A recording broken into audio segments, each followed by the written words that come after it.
김지수 32살. 중소기업 회계팀에서 일하는 평범한 직장인이었다.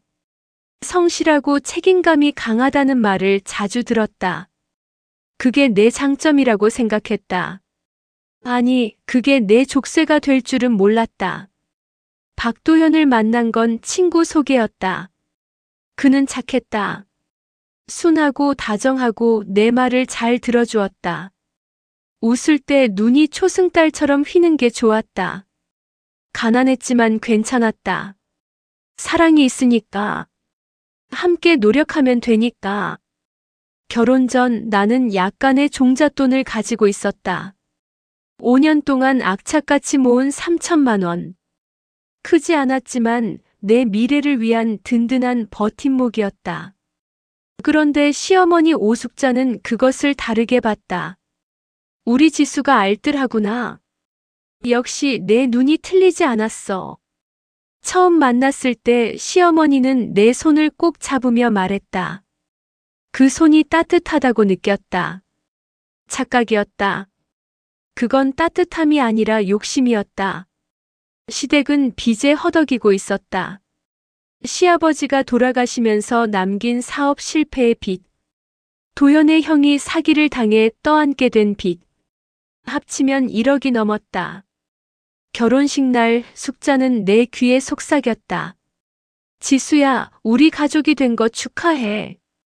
이제 우린 한 배를 탄 거야. 그 말이 무슨 뜻인지 나는 너무 늦게 깨달았다. 결혼 후 한 달 숙자가 조심스럽게 말을 꺼냈다.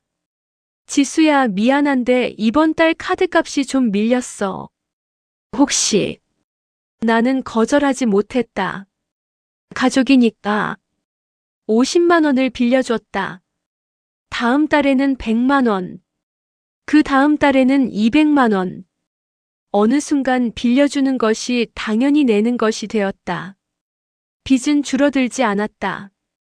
숙자는 내가 돈을 내면 낼수록 더 많은 것을 요구했다. 밑 빠진 독에 물 붓기. 아니, 숙자가 물을 퍼가고 있었다. 지수야, 내가 직장 다니면서 집안일까지 하려니 힘들지. 그냥 직장 그만두고 집에서 좀 쉬면서 도와줘. 매일 같은 압박. 3개월 만에 나는 무너졌다. 결국 직장을 그만뒀다. 잘 생각했어. 이제 집안일도 제대로 하고 부업도 하면 되겠네. 숙자는 환하게 웃었다. 나는 그 웃음이 무섭다는 걸 그때는 몰랐다. 직장을 그만둔 후 내 삶은 지옥이 됐다. 아침 5시에 일어나 시어머니 약을 챙기고 밥을 차렸다. 오전 내내 집안일, 오후에는 부업, 저녁에는 다시 밥과 설거지. 아들을 위해 희생하는 게 내 행복이다. 그 말을 나는 믿었다. 아니, 믿고 싶었다. 내 고통에 의미가 있다고. 내 희생이 가족을 위한 것이라고. 하지만 그건 거짓말이었다. 처음부터 끝까지. 숙자의 통제는 점점 더 교묘해졌다. 지수야, 내 통장 좀 봐도 되겠니? 가계부 정리하려고. 처음엔 그냥 보여줬다. 의심할 이유가 없었으니까. 하지만 숙자는 거기서 멈추지 않았다. 아이고, 내가 돈 관리를 이렇게 하면 어떡해. 이자도 안 받고 그냥 두면 손해야. 내가 대신 관리해줄게. 나는 거절했다. 하지만 숙자는 집요했다. 도연아, 내 마누라가 시어머니 말을 안 들어. 내가 도와주겠다는데 왜 저래? 남편 도연은 항상 어머니 편이었다. 지수야, 그냥 엄마한테 맡겨. 엄마가 경험이 많으시잖아. 결국 나는 통장을 넘겼다. 카드도 현금도. 내 이름으로 된 모든 돈이 숙자의 손에 들어갔다. 그때부터 나는 한 푼도 내 마음대로 쓸 수 없었다. 지수야, 이번 달 용돈은 5만 원이야. 아껴 써. 5만 원. 내가 번 돈인데. 내 이름으로 된 통장인데. 나는 5만 원을 받아들고 아무 말도 하지 못했다. 숙자는 나를 완벽하게 통제했다. 돈뿐만이 아니었다. 시간도 관계도 모든 것을. 지수야, 친구 만난다고. 안 돼. 집안일이 얼마나 많은데 놀러 다니려고 해. 지수야, 친정엄마한테 전화했어? 뭐라고 했어? 우리 집 얘기는 하지 마. 창피하게. 나는 점점 고립되었다. 친구들과 연락이 끊겼다. 친정에도 자주 가지 못했다. 오직 시댁, 숙자, 그리고 나를 외면하는 남편만 남았다. 남편 도현은 착했다. 하지만 무능했다. 지수야, 엄마가 원래 좀 그래. 이해해줘. 엄마도 고생이 많으시잖아. 내가 좀 참아. 내가 중간에서 얼마나 힘든지 알아. 항상 그랬다. 어머니와 아내 사이에서 회피하거나 어머니의 편을 들었다. 나는 도연에게 기대할 수 없다는 걸 깨달았다. 그는 나를 지켜줄 사람이 아니었다. 어느 날 밤 나는 화장실 거울 앞에 섰다. 푹 꺼진 눈, 헬쑥해진 볼, 갈라진 입술. 불과 1년 전에 나와는 완전히 다른 사람이 거기 서 있었다. 이게 정말 내 행복인가? 처음으로 의문이 들었다. 하지만 나는 그 의문을 밀어냈다. 아직은 아니라고. 조금만 더 참으면 된다고. 그게 내 가장 큰 실수였다. 결혼 2년 차, 나는 완전히 무너져 있었다. 몸은 만신창이가 됐다. 투잡, 쓰리잡을 뛰면서 잠을 4시간도 못 잤다. 허리가 아팠다. 손목이 저렸다. 하지만 병원에 갈 돈도 시간도 없었다. 그때 기회가 왔다. 예전 직장 상사가 연락을 해왔다. 지수 씨, 우리 회사에서 사람 뽑는데 안 올래? 연봉도 예전보다 올려줄게. 가슴이 뛰었다. 다시 일할 수 있다. 제대로 된 직장에서 안정적인 월급을 받으면서. 하지만 숙자는 반대했다. 뭐? 직장? 안 돼. 왜요, 어머니? 내가 일하면 누가 집안일을 해? 내가 아픈 거 알잖아. 숙자는 갑자기 허리를 잡으며 신음했다. 아픈 척이었다. 나는 알고 있었다. 하지만 도연은 몰랐다. 지수야, 엄마가 저렇게 아픈데 내가 어떻게 직장을 다녀? 좀 더 참아. 나는 포기했다. 또다시. 그런데 그게 끝이 아니었다. 어느 날 우편함에서 낯선 봉투를 발견했다. 대출 독촉장이었다. 내 이름으로 된 대출. 5천만 원. 이게 뭐야? 나는 숙자에게 물었다. 그녀는 태연했다. 아, 그거? 급하게 돈이 필요해서 내 이름으로 받았어. 나중에 갚으면 되잖아. 어머니, 제 동의도 없이 어떡해. 뭘 그래? 가족인데. 내 돈이 내 돈이고 내 돈이 내 돈이지. 머리가 하얘졌다. 5천만 원. 내 이름으로 된 빚. 내가 갚아야 할 빚. 그날 밤 나는 몰래 통장 내역을 확인했다. 숙자가 관리한다던 내 통장. 잔액은 0원이었다. 3천만 원의 종잣돈. 2년 동안 부업으로 번 돈. 모든 것이 사라져 있었다. 대신 대출 5천만 원이 내 이름에 달려 있었다. 나는 화장실에 들어가 소리 없이 울었다. 이건 착취였다. 명백한 착취. 하지만 나는 어떻게 해야 할지 몰랐다. 숙자의 탐욕은 나에게서 멈추지 않았다. 어느 날 친정엄마에게서 전화가 왔다. 지수야, 시어머니가 돈 빌려갔는데 혹시 무슨 일 있니? 네. 엄마, 무슨 소리예요? 시어머니가 지난달에 와서 급하다고 500만 원 빌려갔거든. 갚겠다고 했는데 연락이 없어서 심장이 멎는 것 같았다. 숙자가 친정엄마에게까지 손을 뻗었다. 내 엄마는 식당에서 설거지 알바를 하시며 겨우 생활하시는 분이다. 그 돈은 엄마의 전 재산이나 다름없었다. 엄마, 죄송해요. 제가 갚을게요. 아니야, 내가 왜 갚아? 시어머니한테 받으면 되지. 하지만 나는 알았다. 숙자는 절대 그 돈을 갚지 않을 거라는 걸. 그리고 더 끔찍한 일이 일어났다. 친정아버지가 쓰러지셨다. 뇌출혈이었다. 급하게 병원에 가야 했는데 수술비가 필요했다. 2천만 원. 나는 숙자에게 사정했다. 어머니, 제발 제 통장에 있는 돈 좀 써도 될까요? 아버지가 위급해요. 그 돈은 우리 집 빚 갚는 데 써야 해. 내 친정은 내 친정이 알아서 해야지.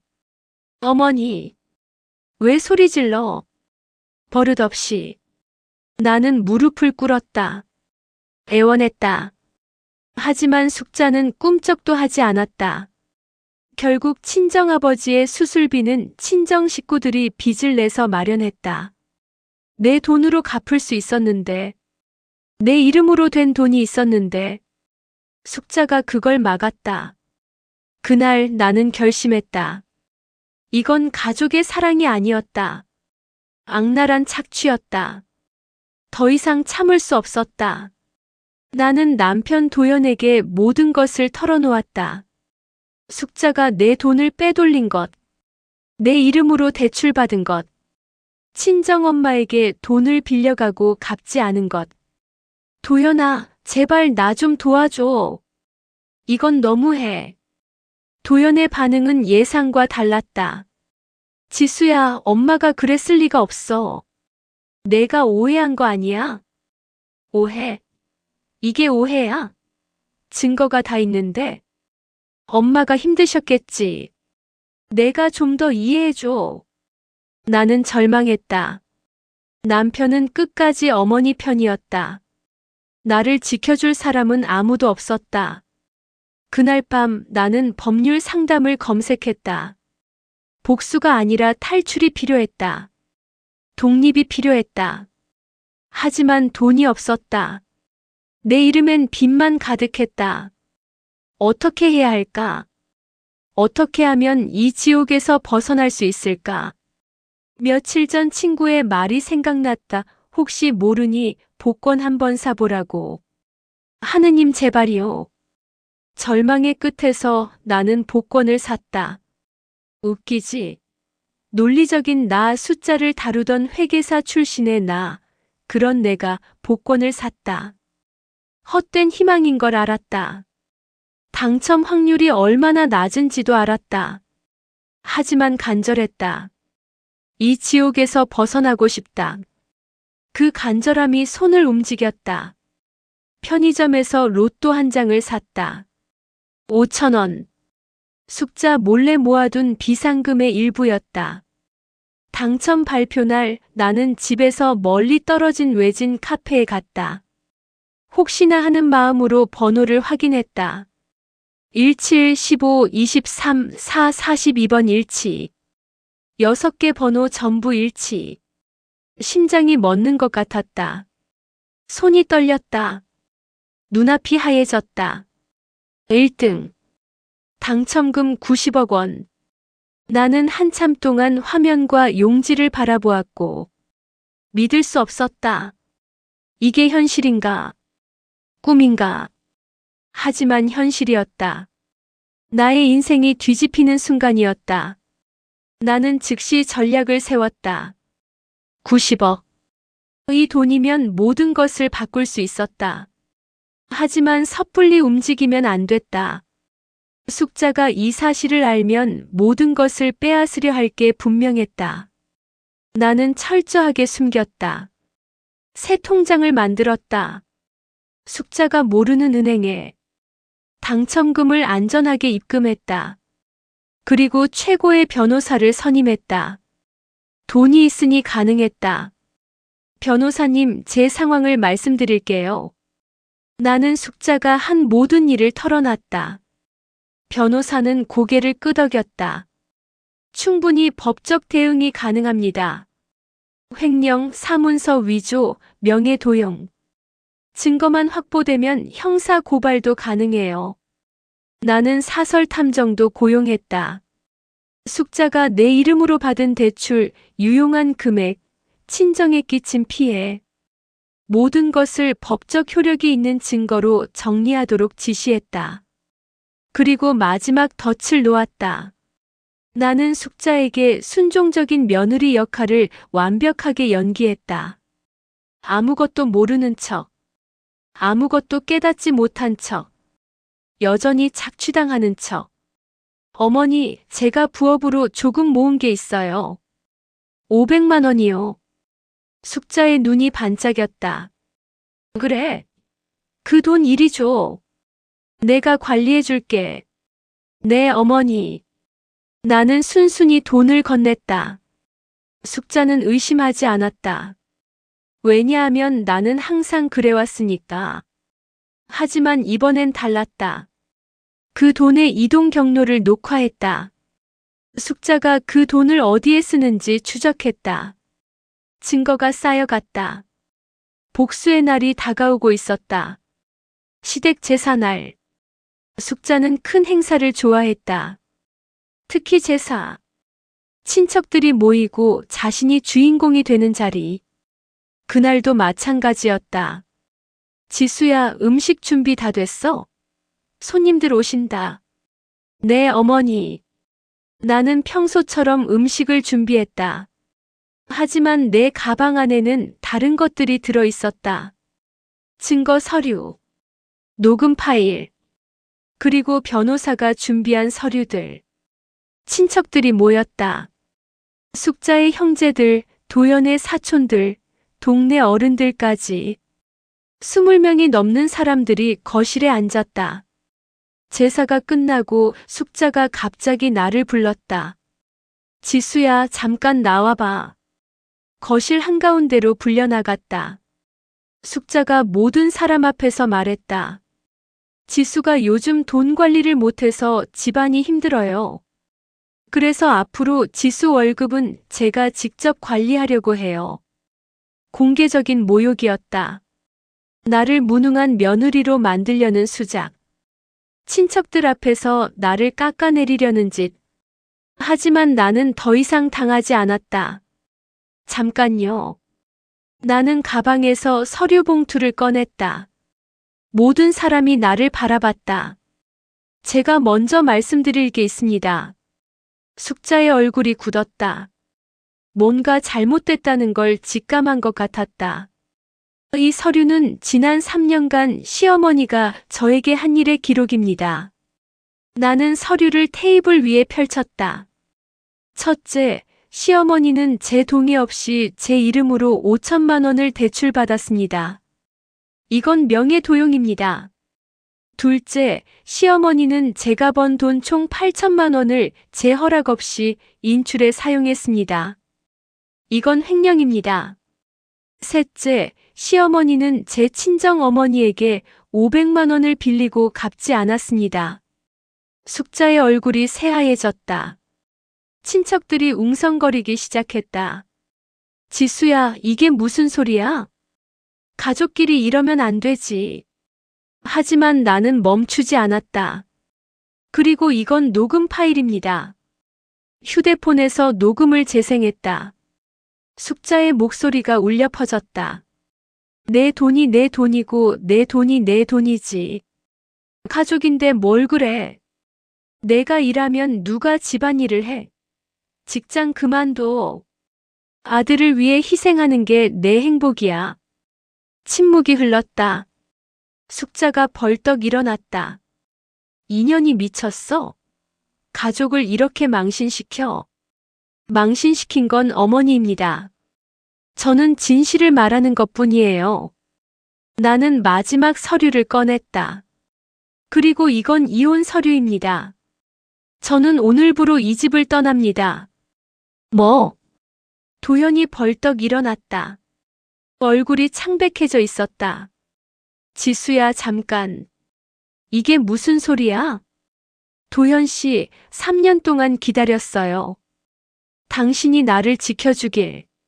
하지만 당신은 항상 어머니 편이었어요. 더 이상은 못 기다려요. 도현이 내 손을 잡았다. 지수야, 미안해. 내가 잘못했어. 한 번만 기회를 줘. 나는 그 손을 뿌리쳤다. 늦었어요. 3년 전에 그 말을 했어야죠. 나는 돌아섰다. 그리고 그 집을 나왔다. 뒤에서 숙자의 비명이 들렸다. 인연이 어디서 이런 짓을 해? 돌아와. 돌아오라고. 하지만 나는 돌아보지 않았다. 지옥의 문이 닫히는 소리가 들렸다. 그 후 모든 것이 무너졌다. 숙자의 세계가. 내가 떠난 후 시댁은 혼란에 빠졌다. 제사 자리에서 벌어진 일은 동네 전체로 퍼졌다. 친척들은 숙자를 비난하기 시작했다. 숙자가 며느리 돈을 그렇게 빼돌렸대. 불쌍해라, 그 며느리.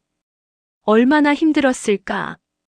그러니까 며느리가 도망갔지.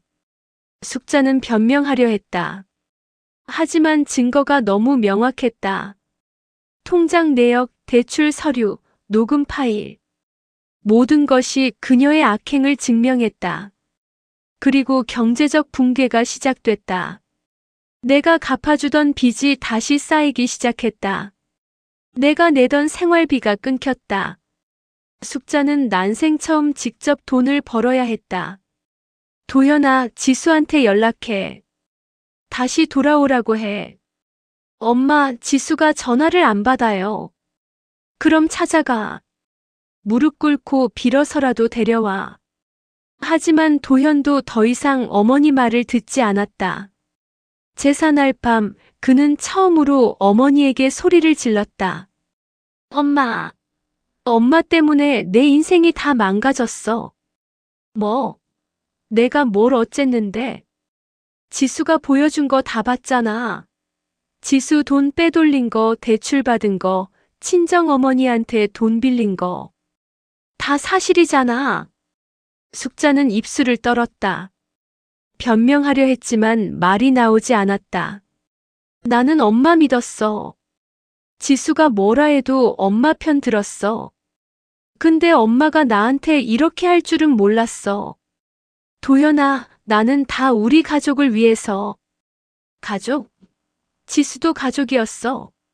근데 엄마는 지수를 가족으로 안 봤잖아. 돈줄로 봤잖아. 도현은 눈물을 흘렸다. 30년 넘게 어머니 편만 들던 아들이 처음으로 등을 돌린 순간이었다. 숙자는 그날 밤 혼자 남았다. 아들은 방에 들어가 문을 잠갔다. 친척들은 모두 떠났다. 집안에는 숙자 혼자만 남았다. 제사 음식이 그대로 놓여 있었다. 아무도 먹지 않은 음식들. 아무도 치워주지 않은 그릇들. 숙자는 빈 거실에 앉아 멍하니 앞을 바라봤다. 내가 뭘 잘못했다고. 하지만 대답하는 사람은 아무도 없었다. 한 달 후 법원에서 연락이 왔다. 나는 숙자를 상대로 민사소송을 제기했다. 명예도용, 횡령, 사기. 증거가 명확했기 때문에 재판은 빠르게 진행됐다. 숙자는 법정에 섰다. 하지만 변호사를 선임할 돈도 없었다. 국선 변호사가 배정됐지만 증거 앞에서는 할 수 있는 게 없었다. 피고 오숙자는 원고 김지수의 명의를 도용하여 5천만 원의 대출을 받았으며 총 8천만 원 이상의 금액을 무단으로 인출하여 사용한 사실이 인정됩니다. 판사의 목소리가 법정에 울렸다. 피고는 원고에게 총 1억 3천만 원을 배상할 것을 명합니다. 숙자의 얼굴이 창백해졌다. 1억 3천만 원. 그녀가 평생 모아도 갚을 수 없는 돈이었다. 하지만 나에게 그 돈은 중요하지 않았다. 나는 90억이 있었다. 1억은 아무것도 아니었다. 중요한 건 돈이 아니었다. 숙자가 자신의 잘못에 대한 대가를 치르는 것. 그것이 중요했다. 재판이 끝난 후 나는 법원 밖으로 나왔다. 숙자가 뒤따라 나왔다. 지수야, 잠깐만. 나는 멈추지 않았다. 지수야, 제발. 한 번만 봐줘. 숙자가 내 앞을 막아섰다. 얼굴이 수척해져 있었다. 한 달 만에 10년은 늙어 보였다. 지수야, 내가 잘못했어. 제발 용서해줘. 나는 차갑게 말했다. 3년 전에 그 말을 들었어야 했는데요. 내가 어떻게 하면 되겠니? 뭘 하면 용서해주겠니? 나는 숙자의 눈을 똑바로 바라봤다. 어머니, 저는 어머니께 아무것도 바라지 않아요. 용서도 필요 없어요. 그냥 제 인생에서 사라져 주세요. 그리고 나는 돌아섰다. 뒤에서 숙자가 주저앉는 소리가 들렸다. 하지만 나는 돌아보지 않았다. 지옥은 끝났다. 이제 나만의 삶이 시작됐다. 3년 후, 나는 서울 외곽의 작은 카페를 운영하고 있었다. 예전부터 꿈꿨던 일이었다. 직접 로스팅한 커피를 내리고 손님들과 이야기를 나누고 조용한 음악을 틀어놓는 아늑한 공간. 90억 중 일부를 투자해서 만든 카페였다. 나머지는 안전하게 관리하고 있었다. 부동산의 일부, 주식의 일부, 그리고 예금의 일부. 더 이상 누군가에게 돈을 빼앗길 걱정이 없었다. 오늘도 카페 문을 열었다. 아침 햇살이 창문으로 들어왔다. 커피 향이 공기 중에 퍼졌다. 단골 손님이 들어왔다. 지수 씨, 오늘도 아메리카노 한 잔요. 네, 잠시만요. 커피를 내리면서 나는 생각했다. 3년 전의 나와 지금의 나는 완전히 다른 사람이었다. 3년 전의 나는 누군가의 노예였다. 돈줄이었다. 착취당하면서도 그게 가족의 사랑이라고 믿었다. 하지만 지금의 나는 달랐다. 나를 지키는 법을 알았다. 나의 가치를 알았다. 누군가에게 의존하지 않고 홀로 설 수 있는 단단함을 가졌다. 가끔 도연에게서 연락이 왔다. 지수야, 나 좀 만나줘. 처음에는 무시했다. 하지만 도연은 집요했다. 결국 한 번 만났다. 도연은 많이 변해 있었다. 얼굴이 수척하고 눈 밑에 다크서클이 짙었다. 예전에 순하고 밝던 모습은 찾아볼 수 없었다. 지수야, 미안해. 진짜 미안해. 내가 그때 내 편을 들었어야 했는데. 엄마 말만 듣고. 정말 바보였어. 나는 커피를 마시며 그를 바라봤다. 도연 씨, 사과는 받을게요. 하지만 다시 시작할 수는 없어요. 왜? 나 진짜 변했어. 이제 엄마한테 안 휘둘려. 그건 좋은 일이에요. 하지만 그건 나를 위한 게 아니에요. 당신 자신을 위한 거죠. 나는 테이블 위에 손을 올렸다. 도연 씨, 나는 당신에게 돈이 아닌 존중을 원했어요. 3년 동안 단 한 번도 받지 못한 존중을. 이제 와서 그걸 받고 싶지 않아요. 너무 늦었어요. 도연의 눈에서 눈물이 흘렀다. 하지만 나는 흔들리지 않았다. 잘 살아요, 도연 씨. 당신도 당신 인생을 살아요. 나는 자리에서 일어났다. 도연은 아무 말도 하지 못했다. 숙자는 어떻게 됐을까? 들리는 소문에 의하면 숙자는 혼자 살고 있었다.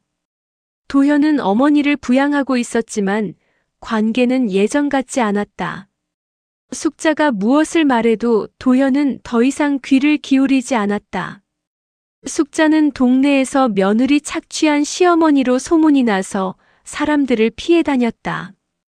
예전처럼 친척 모임에 나가지도 못했다. 누구도 그녀를 환영하지 않았다. 가끔 숙자가 내 카페 근처에 와서 먼 발치에서 바라보고 있다는 말을 들었다. 하지만 나는 신경 쓰지 않았다. 그녀는 이미 내 인생에서 사라진 사람이었다. 오늘 저녁 나는 카페 문을 닫고 옥상에 올라갔다. 해가 지고 있었다. 하늘이 주황색과 보라색으로 물들었다. 바람이 불어왔다. 시원하고 상쾌한 바람. 나는 난간에 기대어 하늘을 바라봤다. 나를 지키는 것. 그게 가장 소중한 가치였어.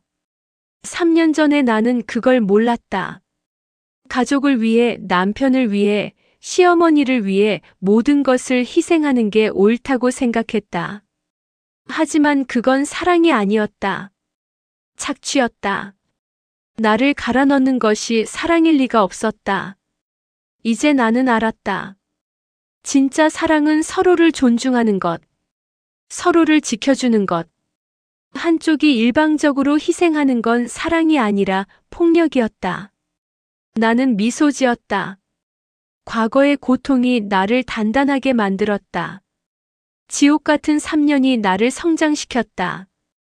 이제 나는 누구에게도 휘둘리지 않는 사람이 됐다. 해가 완전히 졌다. 하늘에 별이 하나둘 나타나기 시작했다. 나는 깊이 숨을 들이쉬었다. 그리고 내뱉었다. 이제부터는 나를 위한 삶이야. 바람이 불어왔다. 따뜻한 봄바람이었다. 마치 새로운 시작을 축하하는 것처럼. 혹시 당신도 나처럼 살고 있진 않나요? 누군가를 위해 자신을 갈아 넣으면서, 가족이니까 사랑이니까라는 말에 속으면서, 착취당하면서도 그게 당연하다고 생각하면서, 그건 사랑이 아닙니다. 진짜 사랑은 서로를 존중하는 것입니다. 한쪽이 일방적으로 희생하는 건 사랑이 아니라 폭력입니다. 당신은 누군가의 돈줄이 아닙니다. 당신은 누군가의 노예가 아닙니다. 당신은 당신 자신의 주인입니다. 나를 지키는 것.